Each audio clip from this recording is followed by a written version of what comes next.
Astagfirullahaladzim. Astagfirullahaladzim. Astagfirullahaladzim. Allazi la ilaha illa huwal hayyul qayyum wa atubu ilaih.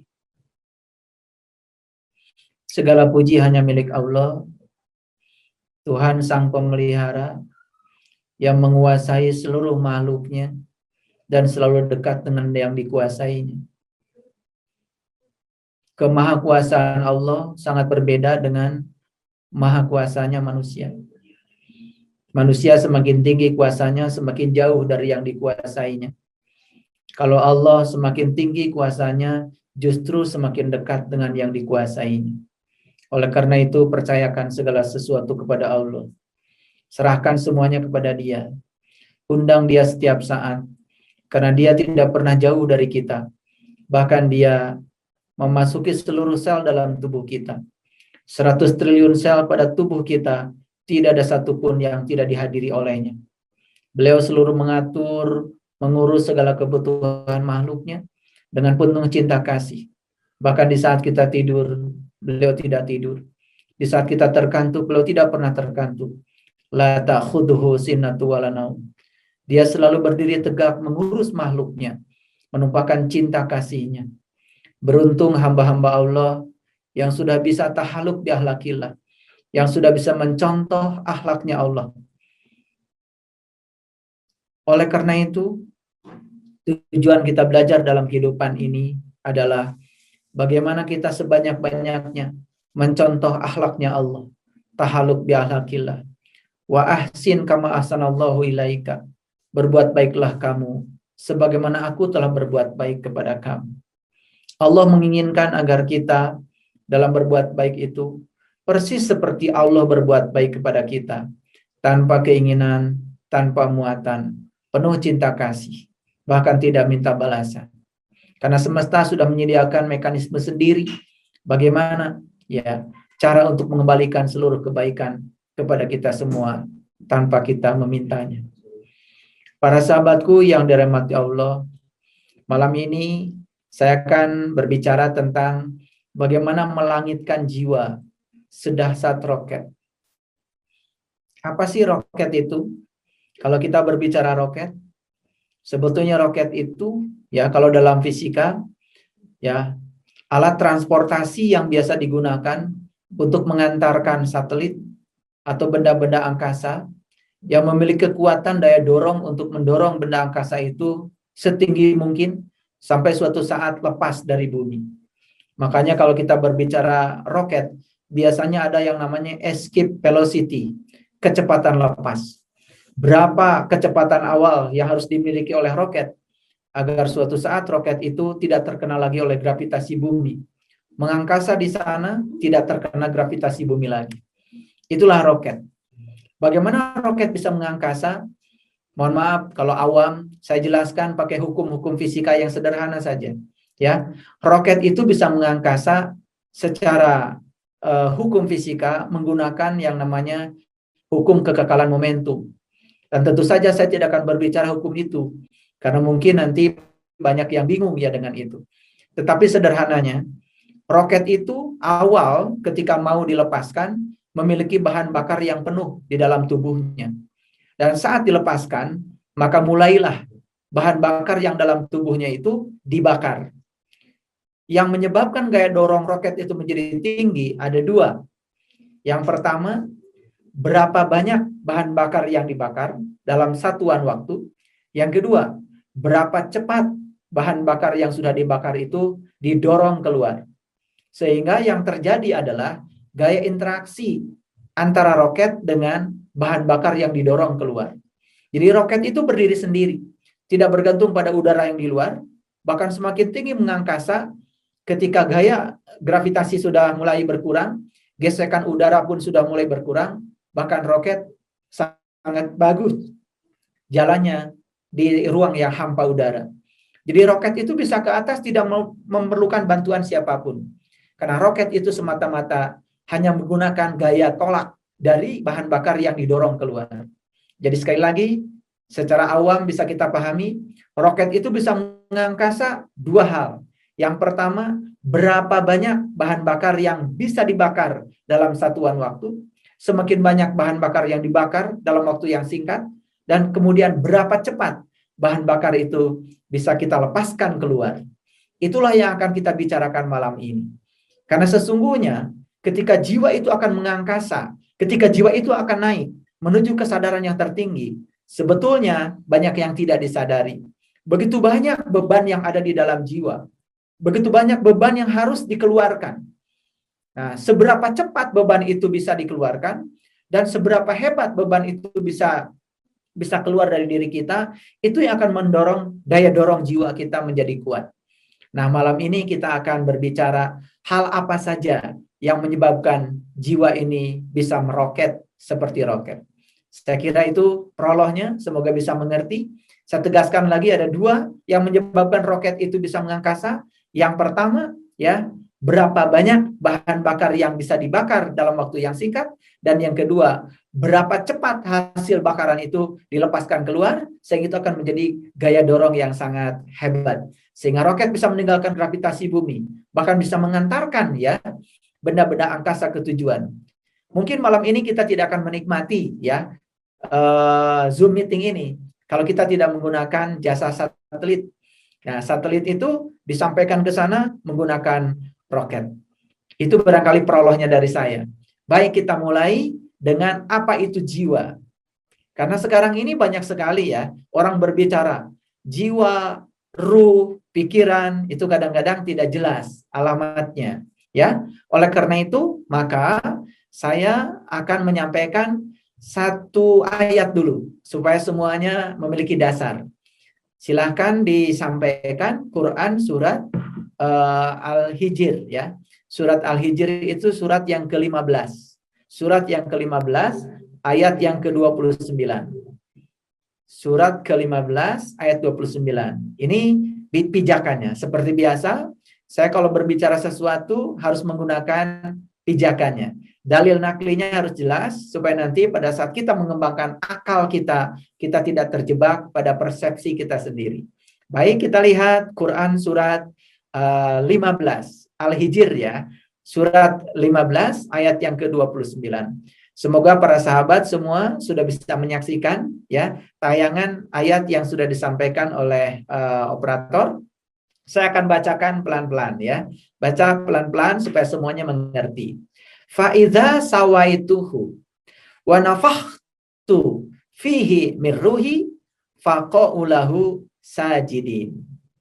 Maka apabila aku telah menyempurnakan kejadiannya, nah ini sebetulnya proses terjadinya tubuh kita. Di mana ini terjadi? Di rahim ibu kita. Mari kita sadari bahwa sebetulnya tubuh kita itu hanya berasal dari dua sel saja. Satu sel dari ayah dan satu sel dari ibu. Karena cinta Allah ya yang ditumpahkan kepada manusia, kemudian ayah kita dengan ibu kita ya melakukan proses yang disebut dengan percintaan. Dan percintaan itu telah memadukan dua sel. Jadi kita ini sebetulnya buah cinta. Tidak mungkin kita bisa ada kalau ayah ibu kita tidak berpelukan. Tidak mungkin kita bisa ada kalau ayah ibu kita pukul-pukulan. Pukul-pukulan tidak akan menghasilkan perpaduan dua sel. Perpaduan dua sel yang disebut dengan mudra dalam bahasanya Tibet itu hanya terjadi karena cinta. Jadi kita sadari bahwa sebetulnya kita semua adalah buah cinta. Kenapa saya mengingatkan kita semua buah cinta? Supaya kita sadar sebetulnya asal muasal kita itu adalah cinta, bukan kebencian. Jadi kalau kita di dalam kehidupan yang sekarang memiliki kebencian, berarti sesungguhnya kita sudah keluar dari sifat alami kita sendiri. Gara-gara cinta itulah kemudian ayah dan ibu kita berpelukan, kemudian dua sel berpadu. Setelah dua sel berpadu itu kemudian terjadi proses pembelahan sel dan sekarang di tubuh kita sudah tersedia kurang lebih 100 triliun sel. Jadi tubuh kita ini sekarang sudah memiliki sel majemuk ya, 100 triliun sel. Dan yang luar biasanya kalau kita disuruh menghitung seluruh sel dalam tubuh kita nggak akan sanggup. Tapi Allah bukan sekedar menghitung. Beliau mengurus seluruh sel dalam tubuh kita. Mana sel yang harusnya saatnya mati, mana sel yang harus diregenerasi, mana sel yang masih hidup, mana sel yang masih bisa dipertahankan untuk terus melanjutkan kehidupan, beliau mengatur semuanya. Sehingga kita sekarang masih menikmati kehidupan ini. Itu yang luar biasa. Baik ya, faida sawaituhu wa nafahtu fihi min ruhi, maka ketika aku telah menyempurnakan kejadiannya, proses penciptaan tubuh di rahim ibu, maka setelah sempurna tubuh kita diciptakan, maka Allah menyampaikan, ya, wa nafahtu fihi min ruhi, maka aku telah meniupkan ruhku. Jadi setelah selesai diciptakan tubuh kita, maka Allah meniupkan ruhku. Jadi yang ditiupkan ke dalam diri kita itu adalah ruhku. Ya, ke dalam apa? Ke dalam tubuh kita. Setelah ditiupkan ruhku ke dalam tubuh kita, ada tugas berikutnya kepada kita. Apa tugas berikutnya? Maka tunduklah kamu kepadanya dengan bersujud. Pertanyaannya, yang mana ruh dan yang mana kamu? Kan di sini ada dua kata. Ada ruh, ada kamu. Jadi ruhnya yang mana? Kemudian yang harus bersujudnya siapa? Nah, inilah sebetulnya yang selama ini tidak pernah dipikirkan, tidak pernah secara kritis ya dipertanyakan. Jadi sebetulnya yang harus tunduk kepada ruh itu adalah jiwa. Sekali lagi, yang harus tunduk kepada ruh itu adalah jiwa. Nah, apa sih ruh itu? Ruh itu perwujudannya adalah cahaya. Tetapi bukan cahaya seperti biasa. Karena semua cahaya yang di bumi itu adalah cahaya yang ada sumbernya. Cahaya matahari berasal dari proses reaksi fisi, proses reaksi fusi dari pembelahan atom hidrogen di matahari yang menyebabkan melepasnya begitu banyak energi, dan energi yang dilepaskan itu kemudian menjadi cahaya, dan cahaya itu sampai ke bumi kita. Di matahari sana ya suhunya sekitar 1.000.000 derajat Celcius. Makanya Allah yang luar biasa menempatkan bumi kita sedemikian jaraknya dari matahari, sehingga saat matahari itu sinarnya datang ke bumi, matahari itu sinarnya menjadi membuat kehidupan di bumi. Proses fotosintesa di bumi terjadi. Karena apa? Tidak terlalu panas, juga tidak terlalu dingin. Planet yang terlalu jauh dari matahari, ya, tidak terjangkau oleh matahari, dingin sekali, tidak ada kehidupan di sana. Planet yang terlalu dekat dengan matahari juga terlalu panas, tidak ada kehidupan di sana. Maka bumi ini merupakan tempat yang sangat luar biasa. Dipilih oleh Allah sedemikian rupa, jaraknya sedemikian rupa dari matahari untuk berlangsungnya proses kehidupan. Apa itu kehidupan? Kehidupan adalah proses belajar. Belajar apa? Belajar melepaskan yang tidak kita ingin, ya, belajar melepaskan yang tidak, belajar menerima yang tidak kita ingin, dan belajar melepaskan yang kita ingin. Itu dalam hidup. Karena dalam hidup cuma dua. Ada yang tidak kita ingin, ada yang kita ingin. Terhadap apa yang tidak kita ingin, kita diajarkan untuk menerima. Terhadap apa yang kita ingin, kita diajarkan untuk melepas. Selama hidup kita masih menendang dan mencengkram, menendang yang tidak kita ingin, dan mencengkram yang kita ingin, maka hidup kita akan terus dipenjara oleh penderitaan. Nah, harus bebas dari penderitaan supaya jiwa kita bisa meroket. Baik, kembali lagi pada topik tadi. Jadi ada ruh, ada jiwa.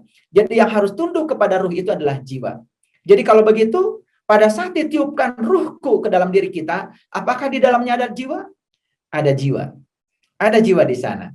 Ya, ada jiwa di sana. Nah, kalau begitu, bagaimana kita memahaminya? Nah, dalam Quran surat Al-Maidah ayat 73, Allah menyatakan seperti ini. Laqad kafarul ladzina qalu innallaha salisu salasa. Sungguh tertutuplah orang-orang yang mengatakan bahwa Allah salah satu dari yang tiga. Jadi konsepsi tentang Allah itu ya dalam tradisi Islam, dalam berbagai macam rujukan kitab-kitab yang ada di Islam itu ada tiga. Yang pertama ada Nurullah atau cahaya Tuhan. Yang kedua Nur Muhammad, cahaya terpuji. Yang ketiga adalah Nur Insan, itu adalah cahaya insani. Yang disebut dengan diri sejati manusia itu adalah Nur Insani, yang disebut dengan cahaya insani. Nah, cahaya insani itulah yang disebut dengan jiwa. Jadi kalau begitu jiwa harus tunduk pada siapa? Jiwa itu harus tunduk pada dua.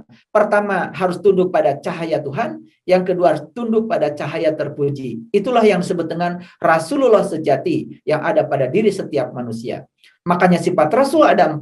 Yang pertama sidik, yang kedua amanah, yang ketiga fatonah, yang keempat adalah balagoh. Coba kita cek sekarang. Apabila kita berbohong, maka kita akan ditegur oleh diri kita sendiri. Itulah sidik yang hidup pada diri kita. Apabila kita berkhianat, akan ditegur oleh sifat yang kedua, yaitu amanah. Karena amanah itu hidup pada diri kita. Apabila kita melakukan tindakan yang bodoh, maka kita akan mengatakan, kok kamu bodoh? Karena dalam diri kita ada sifat Rasul yang ketiga, yaitu fatona. Apabila kita tidak menyampaikan sesuatu kepada yang berhak untuk menyampaikannya, maka kita akan ditegur oleh sifat yang keempat, yang disebut dengan balago, yang berarti menyampaikan. Jadi sidik ada pada diri kita, ya, amanah ada pada diri kita, fatonah ada pada diri kita, dan balagoh ada pada diri kita. Itulah yang disebut dengan Rasulullah yang sejati. Makanya kita diharuskan untuk bisa menghidupkan Rasulullah yang sejati pada diri kita, yaitu perwujudan sebagai cahaya terpuji, dan cahaya terpuji dan cahaya ilahi itu harus menjadi tempat sujudnya nur insani yang disebut dengan jiwa. Jadi sekarang jelas ya, yang disebut dengan jiwa itu adalah bagian yang ketiga dari ruh. Jadi ruh dengan jiwa berbeda. Ruh dalam Al-Quran dipanggilnya ruh, tapi jiwa dalam Al-Quran dipanggilnya diri atau nafs. Ya, jadi diri itu adalah jiwa. Oleh karena itu, mari kita bedakan antara jiwa dengan ruh. Karena banyak sekali kalau berbicara tidak jelas. Jiwa itu disebut ruh, ruh juga disebut jiwa. Jadi sebetulnya jiwa dan ruh dua hal yang berbeda. Jiwa hanya merupakan bagian dari ruh itu sendiri. Jadi pada saat ruh ditiupkan ke dalam diri kita, di dalamnya ada jiwa, dan jiwa itulah diri sejati kita. Oleh karena itu sebetulnya yang disebut dengan syahadat sejati itu, atau disebut dengan syahadatain adalah bagaimana jiwa itu bisa tunduk kepada cahaya Allah, bisa tunduk pada cahaya terpuji yang menjadi sifat Allah yang ada pada diri kita. Itulah yang disebut dengan keilahian Allah yang ada pada diri kita. Makanya di dalam Quran surat An-Nas Allah berfirman, ya, ilahin nas.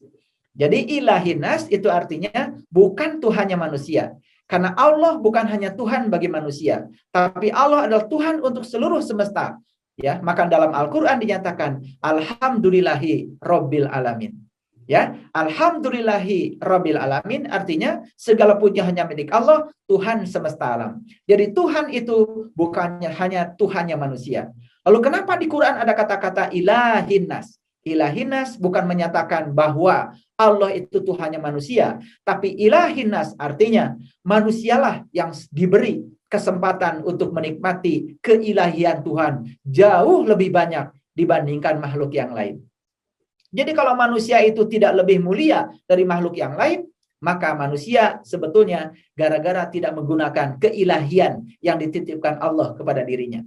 Karena saat Allah meniupkan dirinya ke dalam diri kita yang bernama ruhku, bukan sekedar wajibul wujudnya yang ditiupkan ke dalam diri kita, tetapi sifatnya melekat pada zatnya. Makanya sifat dan zat tidak akan pernah bisa dipisahkan. Ya, sama seperti api. Api ya di dalamnya ada panas. Dan panas tidak pernah bisa dipisahkan dari api. Zat dan sifat melekat satu kesatuan. Air punya sifat basah. Dan basah tidak pernah bisa dipisahkan dari air. Karena zat dengan sifat itu menyatu. Oleh karena itu maka zat dan sifat adalah menyatu. Itulah yang disebut dengan kalamullah. Jadi kalam itu adalah sifat. Dan Allah itu zat. Jadi kalamullah adalah menyatunya sifat dan zat. Jadi kalamullah yang sebenarnya sebetulnya bukan tulisan. Tapi kalamullah yang sebenarnya adalah Allah itu sendiri. Makanya Allah itu sendiri berada dalam diri kita, lebih dekat kepada kita, melampaui dekatnya urat nadi leher kita. Itu artinya sebetulnya kitab sejati itu adanya di dalam diri kita. Makanya Allah di Quran mengatakan, Iqra kitabaka, kafa binafsika al-yauma alaika hasiba. Bacalah kitabmu dan cukuplah pada hari ini kamu menjadi juru hisab bagi dirimu sendiri. Jadi sebetulnya alam hisab itu bisa terjadi saat ini, di sini, sekarang. Karena kitalah yang paling tahu apa yang kita lakukan. Kitalah yang paling tahu siapa diri kita. Kita tidak akan pernah bisa berbohong pada diri kita sendiri. Kita boleh berbohong pada orang lain dan mungkin orang lain percaya. Tapi kita tidak akan pernah berhasil berbohong pada diri kita sendiri. Karena sifat Rasulullah yang sejati hidup dalam diri kita. Yang bernama sidik, amanah, fatonah, dan balagoh. Nah, itulah para sahabat. Jadi, ya, sang jiwa ini harus tunduk patuh kepada apa? Kepada nurullah, ya, cahaya Allah dan cahaya terpuji sebagai sifat. Jadi zatnya ada, sifatnya ada. Dan itu gumulung manunggal dalam diri kita. Sayang sekali banyak yang tidak memahami hal ini. Nah, bagaimana cara memahaminya? Tidak bisa dengan menggunakan kata-kata. karena kita harus mengalami sendiri. Bagaimana cara mengalaminya? Disitulah pentingnya kita belajar meniti ke dalam diri agar kita bisa merasakan. Karena yang tidak bisa merasakan tidak akan pernah bisa memahami. Malam yazuk lam ya'rif, hanya yang mengalami yang akan memahami. Itu sebabnya kita perlu bimbingan seseorang yang tahu persis ya tentang jalan meniti ke dalam diri. Oleh karena itu maka diperlukan bimbingan seorang guru. Di zaman dulu ya ada para rasul, ada para nabi. Di zaman sekarang tentu saja yang ada hanyalah para pewaris ilmunya rasul, para pewaris ilmunya nabi. Nah, orang-orang yang semacam itu mungkin sekarang sudah semakin langka dalam kehidupan ini. Tapi percayalah, ya percayalah. Kalau kita mencarinya, pasti kita akan menemukannya. Karena Allah berjanji dalam sebuah hadis qudsi, para waliku ada di bawah naunganku, dan tidak ada yang mengenal seorang wali tanpa seizinku. Jadi sebetulnya kewalian seseorang hanya bisa ditemukan oleh orang yang berhak untuk bisa melihatnya, menyaksikannya. Dan itulah sebetulnya yang harus kita lakukan pencarian. Makanya mencari seorang guru yang sejati persis seperti mencari jejak elang di langit. Mencari guru yang sejati persis seperti mencari jejak ikan di dalam air. Mencari guru yang sejati persis seperti mencari jejak itik di sungai. Mungkin sulit, tetapi Allah sudah berjanji, siapa yang mencarinya pasti akan mendapatkannya. Dalam Quran surat Al-Kahfi diabadikan dengan kata-kata yang sangat indah. Mayahdillahu fahuwal muhtadi wa mayudlil falan tajidalahu waliyan mursidan. Barang siapa yang dikehendaki Allah dapat petunjuk, pasti akan bertemu dengan seorang penunjuk jalan. Tapi barang siapa yang tidak dikehendaki Allah mendapat petunjuk, karena dia tidak menghendakinya, maka dia tidak akan pernah bertemu dengan waliyan mursidan. Wali dalam bahasa Arab artinya adalah teman, mursid dari kata irsyad artinya cerdas. Waliyan mursidan adalah teman yang cerdas. Siapa teman yang cerdas? Teman yang cerdas adalah yang mengajarkan kepada kita untuk membuka kecerdasan dalam diri kita. Hati-hati belajar sesuatu. Kalau kita belajar sesuatu hanya doktrin, belajar sesuatu hanya dogma, akan mematikan kecerdasan kita. Carilah orang yang bisa mengembangkan kecerdasan kita. Karena agama bukan untuk membatasi, tapi agama justru untuk meluaskan kita. Agama bukan untuk memenjara, tapi agama untuk memerdekakan kita. Disitulah sebetulnya esensinya agama. Tapi banyak sekali yang tidak tahu tujuan dari agama itu sendiri. Baik para sahabat, sampai sini saya sudah menjelaskan apa itu jiwa. Nah, bagaimana sekarang melangitkan jiwa? Melangitkan jiwa berarti yang pertama, ya, jiwa ini harus sering dipersatukan dengan apa? Dengan yang dua tadi. Yang pertama adalah nurullah, yang kedua adalah nur Muhammad. Jadi jiwa harus sering dipersatukan dengan cahaya Tuhan. Jiwa harus sering dipersatukan dengan cahaya terpuji yang semuanya lengkap ada pada diri kita. Nah, siapa saja yang sering mempersatukan ya diri sejatinya dengan cahaya Tuhan, dengan cahaya terpuji, yang sering mengalami syahadat sejati dalam dirinya, maka dengan sendirinya jiwa itu akan meningkat kesadarannya. Saat jiwa meningkat kesadarannya, maka jiwa akan mengalami satu hal yang sangat indah yang disebut dengan kecerdasan. Dan kecerdasan bukanlah hasil intelektualitas, hasil sekolah di sekolah umum, di sekolah formal, itu adalah hanya intelektualitas kebanyakan. Tetapi kesadaran hanya bisa ditimbulkan oleh kecerdasan. Dan kecerdasan adalah saat jiwa kita sering melangit. Nah, pada saat jiwa kita melangit, berarti jiwa kita sedang bertemu dengan sang guru bagi jiwa. Nah, ketika jiwa itu sudah bertemu dengan gurunya, yaitu Nurullah dan Nur Muhammad, apa yang terjadi? Maka jiwa akan menjadi majikan bagi pikiran. Nah, kebanyakan manusia justru menjadikan pikiran sebagai majikannya, lalu jiwa menjadi pelayannya. Nah, harus dibalik sekarang. Jadikanlah jiwa sebagai guru bagi pikiran. Jadi belajar agama sesungguhnya menghadirkan guru bagi jiwa. Makanya siapapun yang sudah menghadirkan guru bagi jiwanya, maka jiwa bukan lagi sebagai majikan, tapi jiwa sebagai pelayan.